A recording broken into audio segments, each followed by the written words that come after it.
All right, everybody, let's study. What? What? You don't want to study? Nobody in here likes studying. Are you kidding? Why, it was one of my favorite things to do. No, I'm just kidding. Come on, how many of you guys have ever given an excuse for not studying? Allison, how about you? If you have a test the next day and you've studied enough, but you want to stop, and your mom comes in, get off the phone, and you tell her that you had a good test grade the day before, and she leaves you alone, and you can watch TV. I had probably the best excuse when I was a kid. I came up with this great excuse that aliens had come down from outer space, visited my house of all the houses, and sucked all the information out of my head. Assuming you could walk out of this room, you're 30 years old, you're doing whatever you want to do with your life. Okay? What do you think you're going to use? English. I think it would probably be math. History. Don't you think that sometimes there might be too much to learn? Megan, how about you? Well, everything seems to come at the same time. I mean, you'll have a history term paper due, and then you'll have a school article due for your school newspaper, and it just comes at the same time. I agree. Because some days I like have a math test, a science test, and an English test, all on the same day. Did anybody ever teach you how to study for all that? You have to learn how to learn. So how do you learn how to learn? Learning to learn means understanding how to get more from your studying. That's what this show's all about. It isn't easy, there aren't any tricks or shortcuts. But once you know World Book's study power system and use it every day, you can improve your study habits, your grades, and get more out of school. We're going to show you that a good system of studying will be important to you for the rest of your life. We're going to show you the best places to study. You're going to learn how to get the most out of your reading, how to listen and take notes in class. We'll give you tips to improve your general study habits, and we'll even give you exercises to let you practice. The first thing you should realize is that most of the skills you need for studying are the same skills you use in lots of other ways. Don't believe me? Well, who cares if a cashier shortchanges you because you can't count? So what if you can't fix your bike because you can't understand instructions? Hey, big deal. So you haven't been able to get a black belt in your martial arts class. What do martial arts have to do with studying?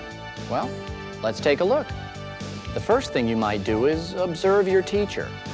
Next, you might ask a friend in your class about the techniques and listen to that explanation. Then you'll try what you've learned by doing, by practicing. That's what real studying is all about: observing, questioning, listening, and doing. But there's one more skill that's just as important as all the others: reading. Sure, you read all the time. Billboards, street signs, ads, menus in restaurants. But that's just getting by from day to day. There's a big difference when it comes to reading books. First of all, you have to want to. They're not going to jump off the shelves and into your head. You're only going to get back what you put into them. It's like anything you do. The harder you try, the more you get out of it. And if you think of reading only as schoolwork, you're missing an awful lot. There are books out there on all kinds of subjects you want to know more about, like what did your favorite heroes do when they were your age? What made dinosaurs rulers of the earth? Or what might the world be like when you're older? Pick up a book and see your favorite ball player hitting a grand slam. How about going along on a rocket ship to the moon? You can be a time traveler and visit the past or the future. Go to your library and join a book club. Talk to other people about books and see what they're reading. If you read more about the things that interest you, you're going to find that you'll be better at reading for school and better prepared for what you want to do in the future. Everyone, whether a garage mechanic, a movie producer, a plumber, a computer programmer, or a nuclear physicist, has to read in order to keep up with the many changes that affect how well they'll be able to do their jobs. When you add reading to the other study skills of observing, questioning, listening, and doing, You create an unbeatable system so powerful that there's almost nothing you can't do. I never would have dreamed that I would be in this position when I was back in school. It's a common misconception among some kids that if they eventually want to enter, say, the music business, all they have to concentrate on is music and forget about English or history or math. Of course, you have to learn your instrument and be proficient at what you do, but you're also, every day, you have to deal with people. Attorneys, you have to deal with record people, and you have to have the basics behind you. You know, there's a similarity between learning reading, writing, and everything you learn in school and learning music, the things that I'm doing right now. It goes hand in hand. The same learning process that I used and got used to and taught in school carries right through to my career right now. Well, when I was in school, I was what you call average. C student. I did a lot of studying, but really didn't have a lot of good study skills. In school, you think after school that's the end of life. You know, you feel that I don't have to study anymore, but that's not true. Knowing how to study is very important. Now that I'm in business, you attend a lot of workshops and seminars, so you have to know how to study and how to go to a meeting and gather your notes and come back and go over what you've learned. So, no, it's not easy. It's, you know, and school is not easy either, but it's worth it. Being a mechanic today involves a lot of continuous study. There's always the need to know more. They can't just study how to put a spark plug in a car, how to change the oil. The electronics are it, because the engine is run by a computer.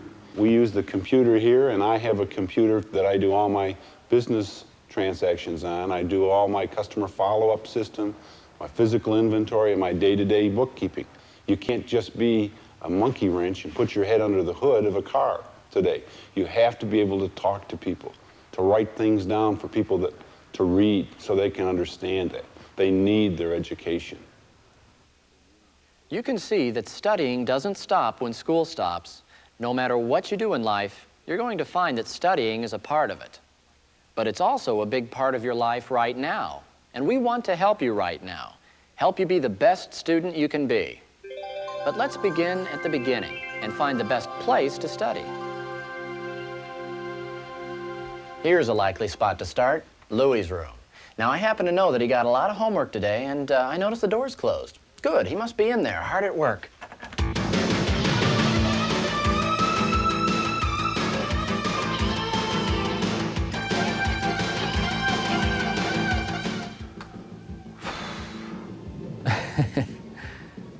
Louie's in there all right, but doesn't look like he's getting much studying done, does it? Well, how can he? That stereo is so loud, there's no way he could possibly concentrate on his work. His light is so dim, I'm surprised he could even see the pages. And then he's made himself so comfortable that he couldn't help falling asleep. Oh, you definitely don't want to wind up like Louie in there. Sure, he's listening to music tonight, but he'll be facing the music in class tomorrow if he doesn't have his assignment ready. Well, the first thing to go is this loud music. Hey, man, what happened to my music? Yeah, the music's cool, Louie, but don't you think it'd be easier to study if it was a little quieter in here? But my music. I can't study without my music. Oh, was that what you were doing when I came in here, studying? I was taking a break. Well, look at it this way. If you get your studying done first, then you can listen to your music without having all these distracting books lying around. Hey, that's a good idea. Now, where did I put my English book? Maybe if you turn the lights up, you'd be able to find it. Oh, there it is on my desk. What's up, Louie? Well, I'm gonna do what you said. I'm gonna study. Well, you know what happened the last time you laid on your bed, don't you? Maybe you'd be better off at your desk. Oh, man, I'm gonna study. Just get off my back and let me get some work done. Come on, Louie. Huh? Wow, the things I gotta do just to listen to my music. Okay, I'll give it a try. All Louie needed to do was change a few things, and he's on the right track. Now that he's at his desk, he has everything he needs right there. A dictionary, a thesaurus, pens, pencils, paper, even a set of encyclopedias.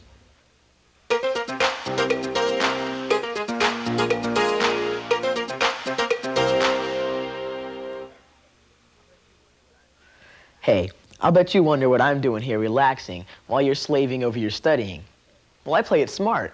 I do as much studying as I can between classes at school. You say you can't study at school? I'll let the old pro show you how it's done. Just follow the same rules as at home.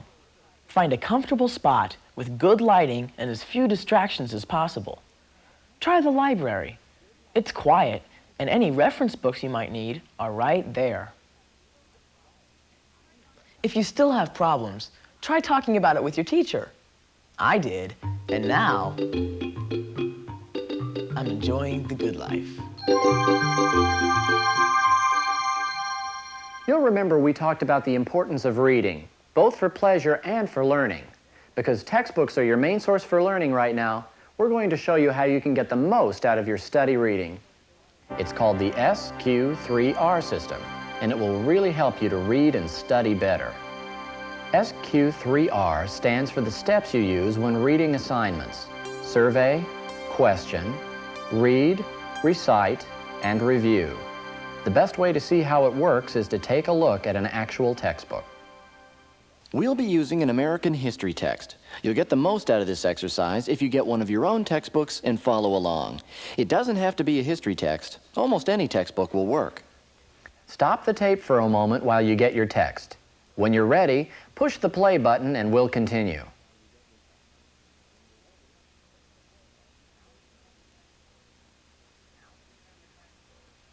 Now that you have your textbook, the first thing to do is survey. Survey? Isn't that something you do to the ground? I guess it means you look it over. Well, the kind of surveying we're talking about here means reading the headings. Open your book to the beginning of a chapter and you'll see headings in bold print. Headings are like signposts that tell you where you are and what you're going to see. Reading these headings first gives you clues to what the section or chapter is about. In our book, there are 4 main headings, which break the chapter into 4 sections. Within these 4 sections, we have subheads in heavy print, which give more specific information. In addition to surveying the headings, you should also read the introduction or summary to the chapter. They're like movie previews. They tell you the plot. Surveying first will give you most of the important ideas contained in the chapter. Now, stop the tape again and spend a minute surveying the chapter you've selected in your own text. When you finish, turn the tape back on.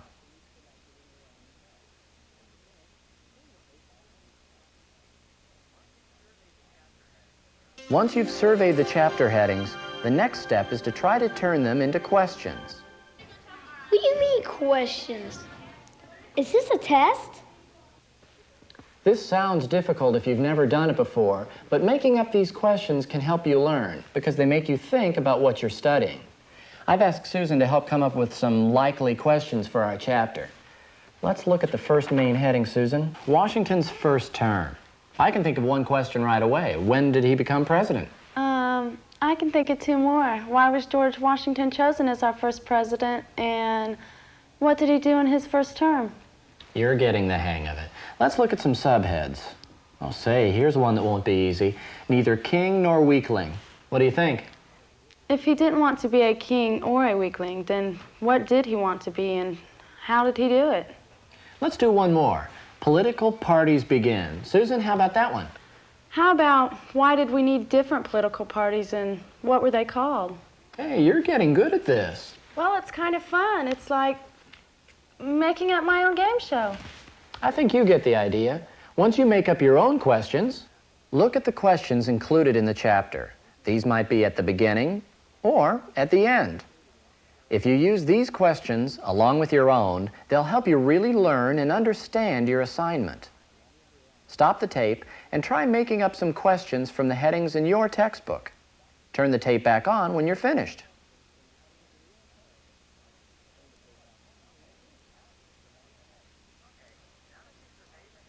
Okay, now that you've surveyed the headings and made up some questions about them, it's time to read. Sure, I always read my assignments. Well, I guess I don't read as much as I should. Reading is basic to studying. The key is the way you read. Say, Susan, when you read textbooks, what do you concentrate on? The words, I guess. What else is there? How about charts and graphs? Or picture captions? footnotes, activities, appendices. I always thought those things weren't very important. You know, they're just there. You have to remember that everything in your textbook will help you learn about the subject. When you read them along with the main text, it's called reading aggressively. Reading to get all the information you can. Yeah, but it takes so long to read my assignments anyway. I have to have some time for myself too, you know. That's just what I'm talking about, time. If you take the time to read it thoroughly once, you'll save time when it comes to reviewing. So you sacrifice a little time now and save a whole lot later. But remember, improving at anything takes time. All right, I'll try it. Well, by now you know it's time to try it yourself. So stop the tape and turn it back on when you've read your chapter.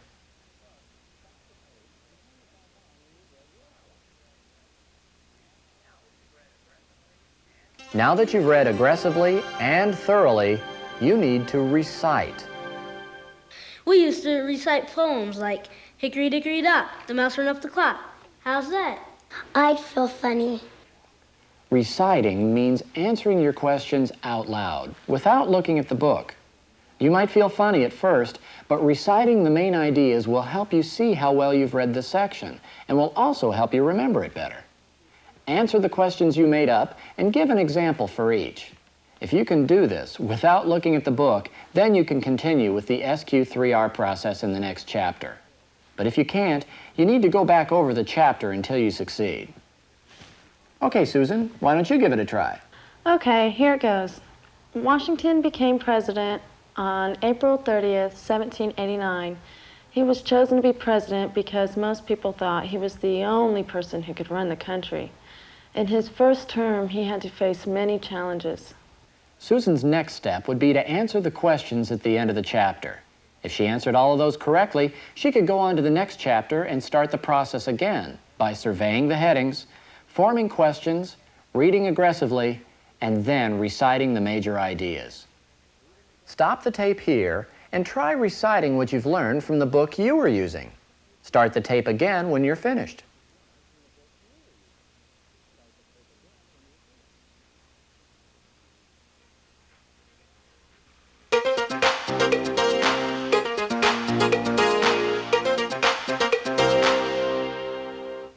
Scoop News world famous reporter here. They call me Scoop because I take notes all the time, even when I read. Why do I take notes when I read? Because information is news and I need to remember it. So I make an outline. I write down the main ideas as I come to them. Then I list all the important information that goes with each main idea. By the time I've done reading, I've got all the facts I need to do the job. Speaking of jobs, I've got a deadline to meet. See you on the front page.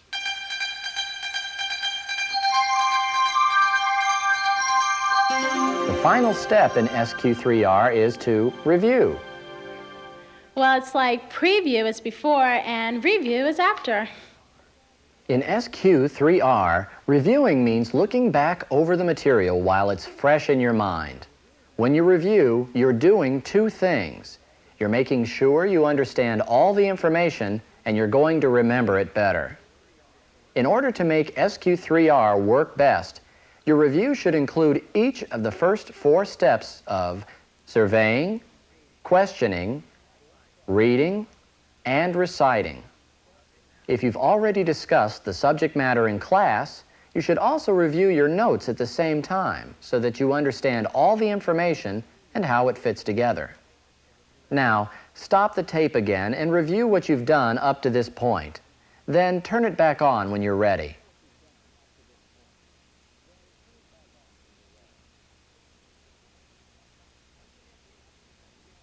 Once you get used to the SQ3R method, you should be able to read better, pick out important points faster, and remember them easier. It might seem difficult at first, but if you practice and use it on every assignment, you'll find it won't take much more time, and your grades should improve.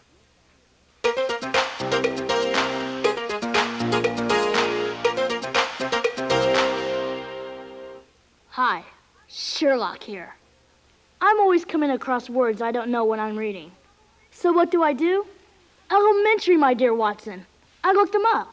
I make a list of all the words I don't know. Then I write down their definitions. I add more new words to the list as I keep reading and review them to make sure I still remember them. As a matter of fact, I'm on the trail of a new word right... Ah, of course. Gumshoe. A detective. Isn't that a coincidence?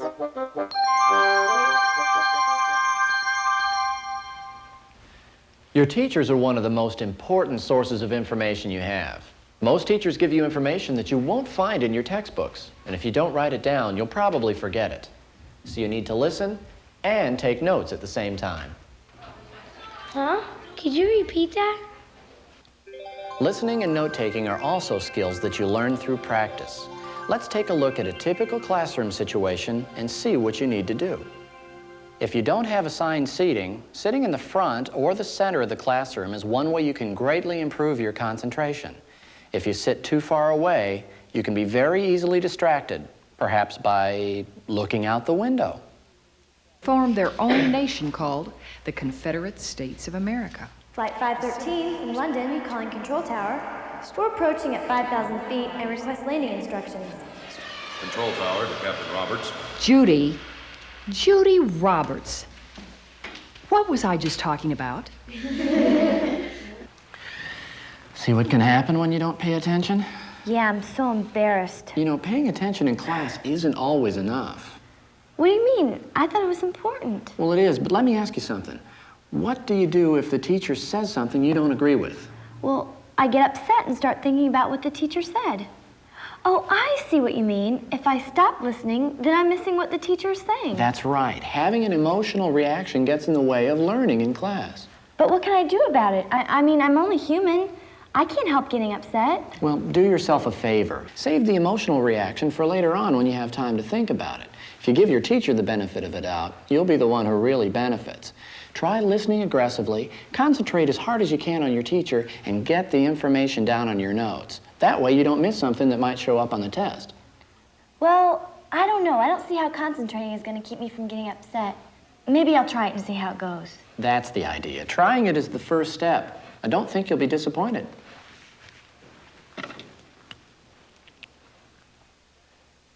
You know, studying your assignments before your class can help you get the most out of it. If you know the subject matter beforehand, it'll be a lot easier to pick out major points and take good notes. Of course, some teachers speak rapidly or don't pause to give you time to write careful notes. That's why you need to make up your own shorthand. You might try skipping unnecessary words or drop word endings like tion and ing, and abbreviate words whenever possible. By doing this, you'll be able to write down the information you need and still keep up with the presentation. You can really make progress if you take notes in an outline form. This lets you organize your notes as you write them and keeps important information together. And speaking of important information, don't forget to write down your assignments.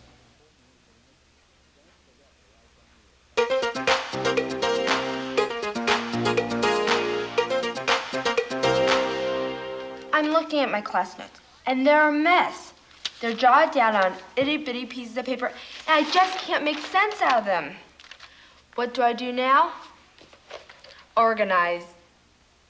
I'm going to use a loose leaf binder for taking notes. I use tabs to make sections for each subject, and I can keep extra paper in each section for when I need it. Once I've finished my notes, I can organize them so that the notes on the same material are placed together.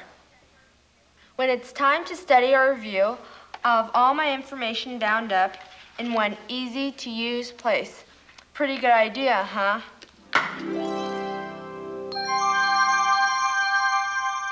When you're listening to a teacher's presentation, watch for cues from your teacher that signal important information you'll want to write down. Phrases such as the 3 reasons or a list of 4 tell you that this information goes along with a major point. Let me give you 4 ways that this happened. Sometimes your teacher will repeat important points, giving you an extra chance to get all the information, or will tell you straight out that this is very important. Another way your teacher will add to important points is by using examples. An example of this is the Kansas-Nebraska Act of 1854. Always include these examples in your notes, whether they're spoken or drawn on the blackboard. They'll help explain the main idea and make it clear. Sometimes your teacher will plan a discussion period so you can ask questions about things you don't understand or maybe missed in the presentation. Okay, now are there any questions about what we've covered so far? Try using this time to be sure that all your information is correct. And finally, always review your notes on the same day that you take them. By rereading and organizing them, you'll have an extra chance to study the subject matter and to catch any errors while the material is fresh in your mind. Well, let's try it. We're going to show you a short presentation, and at the same time, you'll see how one student took notes. Good morning. Yesterday, we learned about how volcanoes got their name and where they usually occur. Today, we'll look at the different kinds of volcanoes. There are 3 different types of volcanoes: composite volcanoes, cinder cones, and shield volcanoes. It's very important to know these different types and why they happen. Composite volcanoes are what we usually think of when we hear the word volcano. They're formed when both lava and tephra erupt from a single central vent. Tephra is the name for rock fragments which can be very large or very small. When the lava and the tephra erupt, they pile up in layers around the vent and form a large cone-shaped mountain. Mount Vesuvius in Italy and Mount Fuji in Japan are 2 famous examples of composite volcanoes.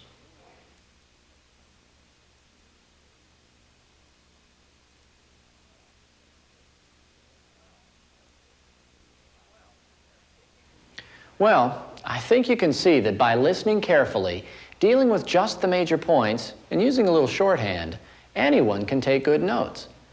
Now let's listen to the rest of the presentation. This time, you take your own notes.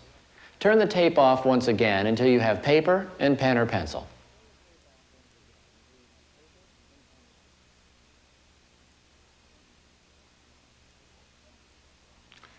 Cinder cones look like composite volcanoes, but there's one important difference: the materials that they're made up of.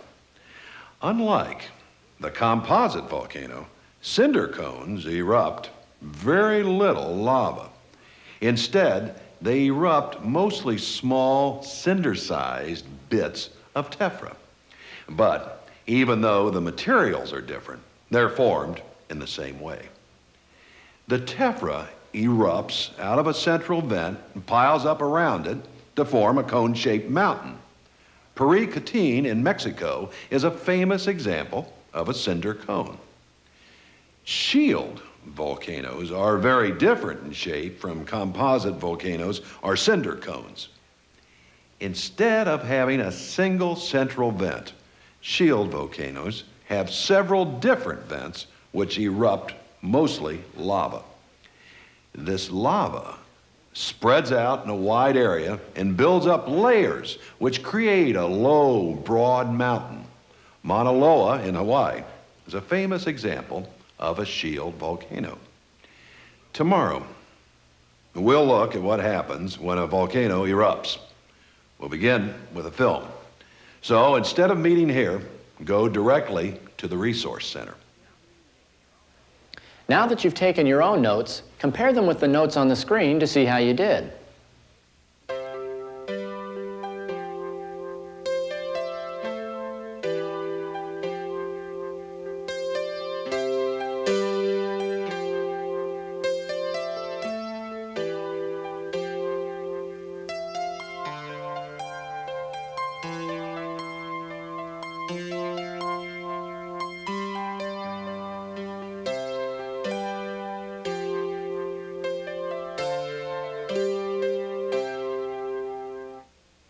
If you miss some points, don't be discouraged. Taking notes is a skill, and you need to practice it. The more you practice, the better you'll get. At the end of the program, there are 4 more presentations which will give you even more practice. So, there's a lot to studying properly. It isn't just a matter of sitting down with a book or just showing up for class, or even watching this tape. Day by day, it's working with the ideas we've shown you here. Creating the right place to study, using the SQ3R system to get the most out of your reading, paying attention in class, and taking those good notes. Maybe you're worried that you can't, that you have special problems that set you apart from your classmates. Well, don't believe it. Every student has to work at it to be good at studying. And if I want to get A's, which I do, I have to schedule my time. You don't have a choice. You just have to tune TV out for a while until you get finished studying. And studying is hard, and it takes a lot of time and patience. To get good grades, you have to listen in class, take good notes, and study hard.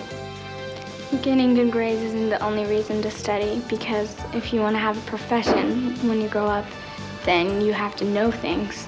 Well, I think if you have a positive attitude and you think that you can do things, then you're more likely to be able to succeed. If you believe you can really do something, then you'll try hard until you do it. But if you think you're really bad or you're not going to be able to do well, then you probably will sit around and worry about it instead of trying.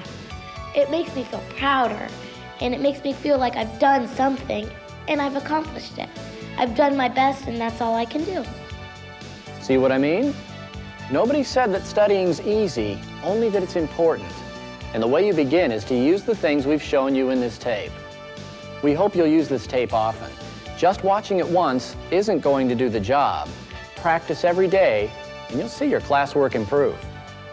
Thanks for watching, and best of luck in becoming the best student you can be.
Studying a language is a lot like eating a meal. For lunch, you might have had a sandwich, something to drink, and maybe some fruit for dessert.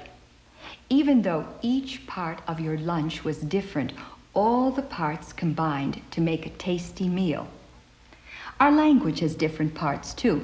In fact, there are 8 of them, and they are called parts of speech. Just like the different parts of your lunch, they combine to make a very expressive language.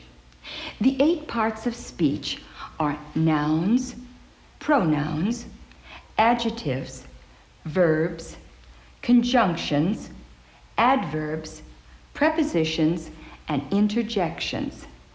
Now, let's look at two parts of speech, nouns and adjectives, and see what they are and how they work in sentences. A noun is a word that identifies a person, a place, an object, a quality, an action, or an idea. There are more nouns than any other parts of speech in our language. Look at this sentence. Louis said the dog ate his homework. Can you pick out the nouns? Which words fit our noun definition? Louis is a noun because it names a person. Both dog and homework are nouns because they name objects. Now here's another sentence. The teacher gave no award for laziness. Teacher names a person, so it's a noun.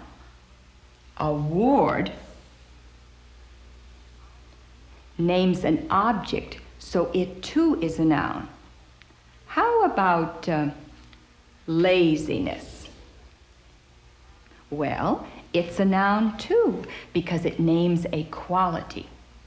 As useful as nouns are, we wouldn't know much about them without adjectives. Adjectives describe, qualify, or limit nouns and pronouns and tell us more about them. For example, tulips is a noun. When we put red in front of it, it describes the tulips. Tall describes them too, and so does three. We've used these adjectives to paint a word picture of a specific bunch of tulips. Now, as a homework assignment, I'd like you to bring in 3 ads from a newspaper or magazine. Circle all the nouns with one color and all the adjectives with another color.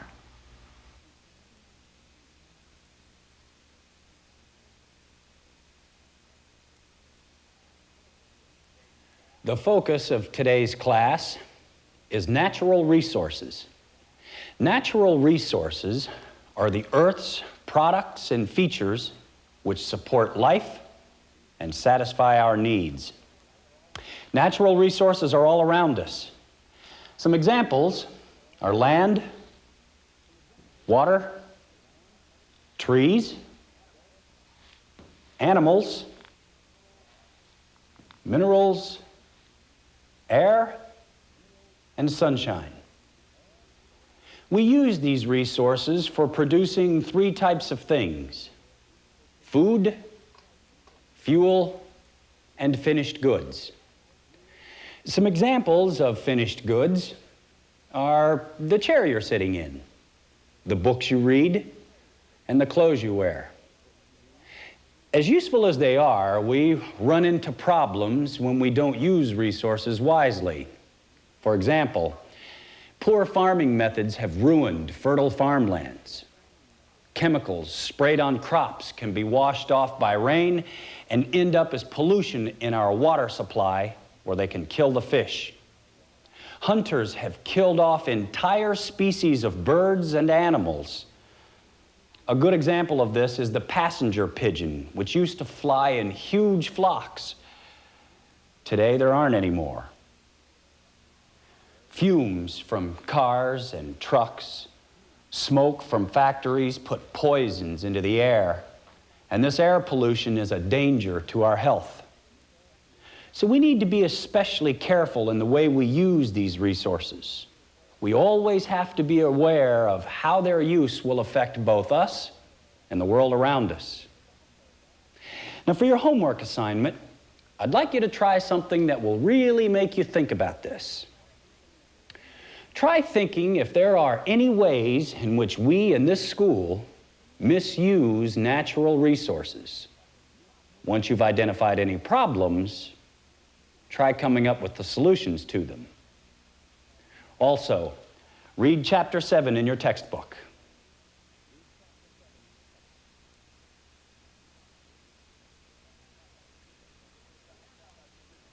The handout I distributed on the first day of class stated that the midterm exam would be on the 29th. I'm sure that you're all aware that this Friday is the 29th. With that in mind, I thought we'd use today's class as a review session. Let's begin with geometric figures.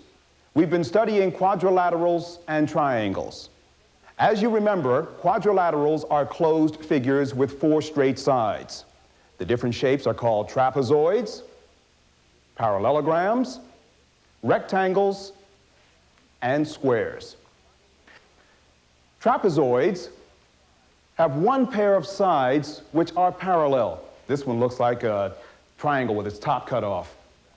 Parallelograms have 2 pairs of sides which are parallel. Just remember the word parallel, and you can't miss this one. Rectangles are parallelograms, but with a big difference. Unlike the parallelogram, all the angles in the rectangle are right angles. Squares are parallelograms with yet another difference. In addition to having all right angles, all the sides are equal in length. Now let's review triangles. Triangles are closed, 3-sided figures. We've covered 3 types of triangles: the isosceles, the equilateral, and the scalene triangle. Isosceles triangles have 2 sides of the same length and 2 equal angles. Equilateral triangles are the squares of the triangle crowd. All of these sides and angles are equal. Scalene triangles always have 3 unequal sides. It's very important that you know what each of these shapes is and what makes it special. This will be on the midterm.